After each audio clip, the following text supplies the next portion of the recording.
malapit ka nang bumigay. Hindi mo na rin alam kung saan kalulugan sa realidad ng buhay.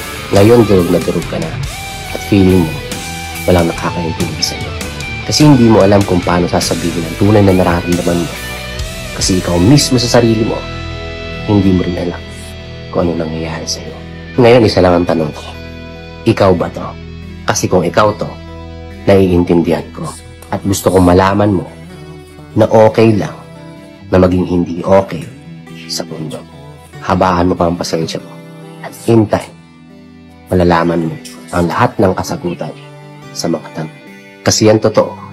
Lahat ng nangyayari sa'yo ay perfectong dinisenyo para sa'yo, bro. Kilala mo pa ba si bro? Kung hindi na, bisitahin mo siya. Tawagan mo siya.